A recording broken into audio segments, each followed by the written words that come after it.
Essa semana, inclusive, pode ser uma semana bastante decisiva para essa indicação de Lula ao novo integrante do Supremo Tribunal Federal, né? Hoje, inclusive, nesse evento com Nicolás Maduro, Lula foi questionado sobre essa questão de quem que ele vai indicar para a vaga de Ricardo Lewandowski, e aí ele desconversou ali com a imprensa e disse que não quer repartir, então, com ninguém essa indicação que ele vai fazer. Fato é, há uma expectativa grande para que essa indicação ocorra até o final dessa semana. Ele disse o seguinte: isso é uma coisa minha, é uma coisa tão minha que não quero repartir com ninguém. Zanin, que defendeu Lula na Lava Jato, ele é considerado sim o favorito a essa disputa. A expectativa é que essa indicação seja anunciada nos próximos dias.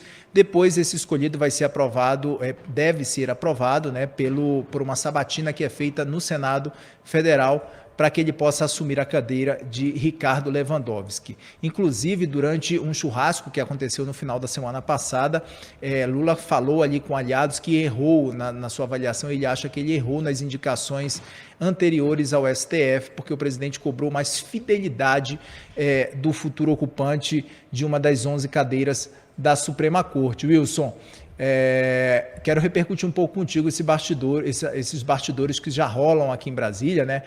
A Malu Gaspar, inclusive, trouxe isso no Globo, sobre esses bastidores desse churrasco que Lula fez com os aliados. Inclusive, tinha integrantes ali do Supremo, de acordo com a apuração da Malu Gaspar, tinha integrantes ali do Supremo participando desse churrasco também. Wilson.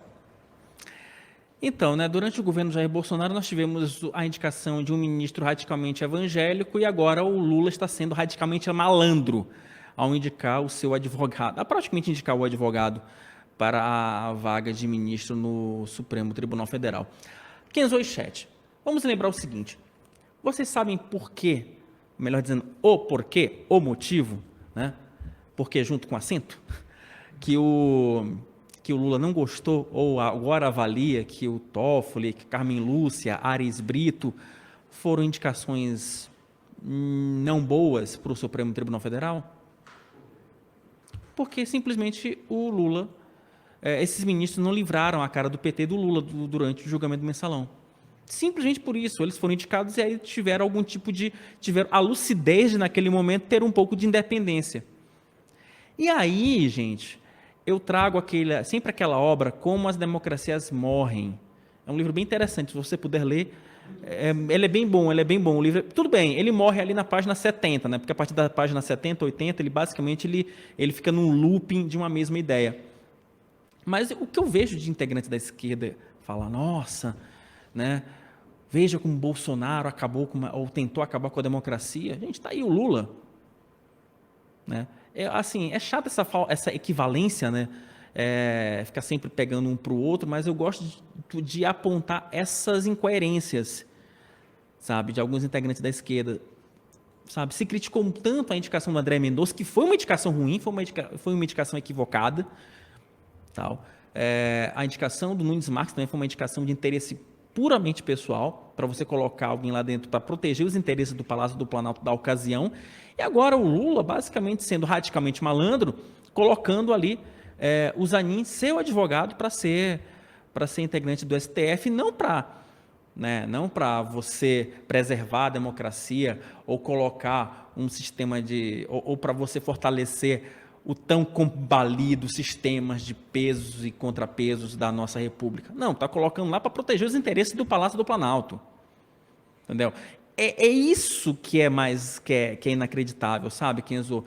E eu vou te falar uma coisa, numa democracia séria, eu não teria ministro do Supremo em um churrasquinho amistoso com o presidente da República, comendo picanha, provavelmente bancada com recurso público.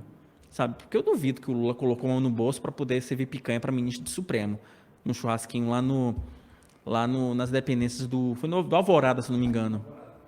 No Alvorada. Então, tá tudo errado. Se a gente está falando de preservação de democracia, um dos princípios básicos do Como as Democracias Morrem você precisa ter uma separação absolutamente... você precisa ter uma separação total das funções dos três poderes, né? O poder legislativo legisla e fiscaliza o executivo e o judiciário, assim como os outros dois. Só que o que se vê hoje é basicamente um poder judiciário subserviente ao poder executivo e um poder legislativo que não tem coragem de peitar o poder judiciário. E aí vira essa zona, essa balbúrdia institucional, né? Vira essa balbúrdia, essa loucura institucional que o Palácio do Planalto quer resolver como? Quer resolver com um PL de fake news, basicamente dizendo o que a gente pode falar, o que a gente não pode falar. Então, só para fechar, Kenzo, que eu acabei me estendendo um pouco no comentário, é muito ruim, sabe? É muito ruim quando você tem um amigo, né, indicado para uma Suprema Corte. Eu não estou dizendo que o Zanin ele não tem a capacidade técnica, não estou dizendo isso, mas ele vai chegar ao Supremo como amigo do Lula, não vai chegar por ser um jurista de nome, de peso, que deveria ser o critério básico para ser ministro de Suprema Corte. É lamentável, mas é como dizem por aí, é o que temos para hoje. O Duda, quero te ouvir sobre essa indicação que deve acontecer até o final dessa semana, né? De Zanin, então, deve ser indicado como o nome de Lula para a Suprema Corte. Bom, Kenzo, eu acho que se essa indicação vier a se concretizar, ela ajuda a desmoralizar ainda mais o Supremo, né? Que já está muito mal visto aí pela população brasileira. Poucos brasileiros hoje acham que os juízes que estão, os ministros, né, perdão, os 11 ministros que estão lá estão julgando as coisas com base na Constituição e não em relação às suas preferências pessoais, né? É claro que a maneira como essas indicações foi concebida foi uma tentativa de realmente equilibrar as coisas e evitar isso, né? Então, ainda que o presidente faça essa indicação, ele tem que seguir lá 2 regrinhas, que é notório saber jurídico e mais uma, mas enfim, qualquer um passa por isso daí, mas aí você precisa ter o aval do Senado. Então, o Legislativo daria um pouco essa equilibrada na indicação presidencial. E aí, por fim, uma vez aprovado, ele é vitalício no cargo, e aí se imagina que uma vez que ele entrou ali dentro do STF, no convívio com os outros ministros, ele começa a adquirir mais ali um comportamento mais corporativo, ele deixa de não precisa mais ter que prestar contas para ninguém fora dali, e poderia, então, julgar totalmente livre, né, tudo que aparece por ali. Mas, e aí, na realidade, o que a gente vê é que muitos realmente que foram indicados por um presidente, no final acabam mudando, né? O Edson Fachin, por exemplo, que comandou a Lava Jato, o Luiz Fux, que era considerado aí um dos ministros mais bolsonaristas, por exemplo. Então, é difícil ter esse controle da indicação presidencial para o que o ministro realmente vai fazer.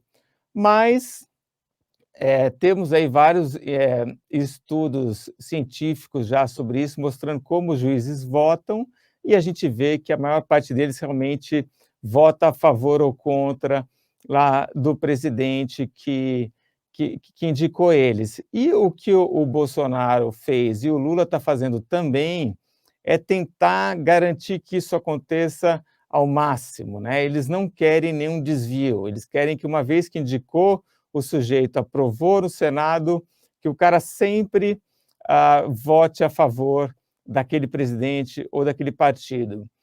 Tem um exemplo de sucesso nessa linha, que é o Ricardo Lewandowski, né? O Ricardo Lewandowski realmente ele sempre, ou quase sempre, foi aí fiel ao PT ou ao Lula. Eu acho que o Lula agora está querendo alguém que seja tão ou mais fiel que o Lewandowski nessa cadeira aí.